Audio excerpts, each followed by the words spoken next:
This week in the Fancy Stitch Combo series, I'm going to show you how to work the herringbone stitch, or one version of the herringbone stitch. I've had a lot of requests for this and I'm excited to show you. Let's go ahead and take a look. Here's the herringbone stitch in a bulky yarn, size 10.5 US needles. This yarn is a little bit fuzzy, but you can still see how strong of a pattern this is. It's a zigzaggy herringbone pattern, I guess you'd call it. And let's go ahead and take a look at the back of the work. I think the back of the work is really cool looking. This could actually be a stitch on its own. Let me show you in a finer gauge with a not so fuzzy yarn. Really distinctive pattern with the zigzags there. And then the wrong side of the work is also very cool looking. You can see these are blocked out and I'm still getting a little bit of curling on this. Not very much, but there is some curling. Something to keep in mind if you're considering using this for a scarf or a dishcloth or something like that. And this one was knit with worsted weight yarn and size 7 needles to give us this. And this yarn is also just smoother and more tightly plied than this. This is a bit fuzzier. Okay, let me show you how to work it.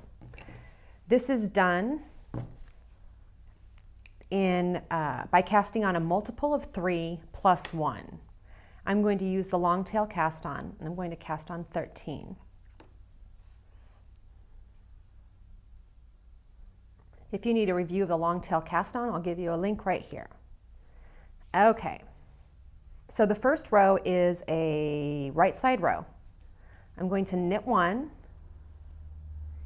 yarn over, and then I'm going to slip a stitch with the yarn in back. The abbreviation says WYIB with yarn in back. Oh, and also the instructions for this are in the video description below as well as on my website. So let me start over. I knit 1, I yarn over, I slip 1 with yarn in back, then I'm going to knit 2.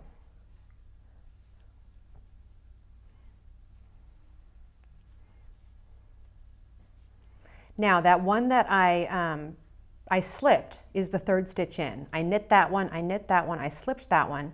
I'm going to pass this stitch over the other two. So it's like a binding off action. Pass that over and I've decreased by 1.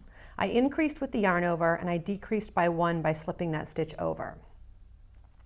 So I'm going to yarn over again, that's the repeat. Yarn over again, slip a stitch with the yarn in back, knit 2,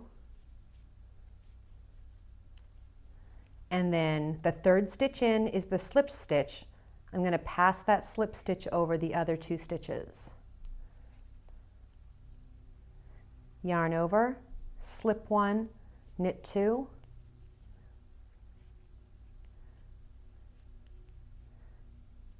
pass the slip stitch over.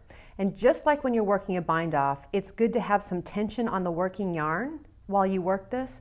If it's really loose and the working yarn's really loose, you're going to pull everything off. But some tension on the working yarn will help hold this stitch on the needle, making it easier to pull that over.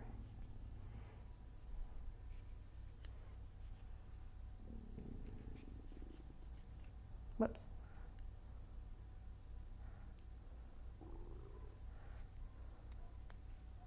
Okay, I'm going to knit the last stitch.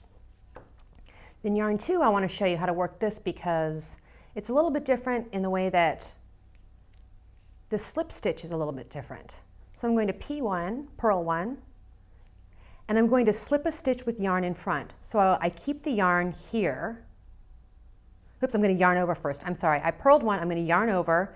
So instead of just yarning over this way like right side yarn over, I'm going to pull the yarn over the needle and forward again. So it's almost like a wrap and a half, or it's a full wrap, I guess, so that I can slip it with the yarn in front. I'm going to purl 2 stitches, and then I'm going to pass that slip stitch over just like I did before. And when I pass the slip stitch over, I like to pull the yarn to the back so I can see what I'm doing. The third stitch in is my slip stitch. I pull that over and let go of it. So, and again, I yarn forward, I yarn over, pull the yarn forward and forward again between the 2 needles, slip a stitch, purl 2, and then I'm going to pass the slip stitch over. I'll pull the yarn in back so I can see what I'm doing, grab the third stitch in, tension on the working yarn, and pull that over. And then you'll continue that across the row, follow the instructions. And that's it, the herringbone stitch.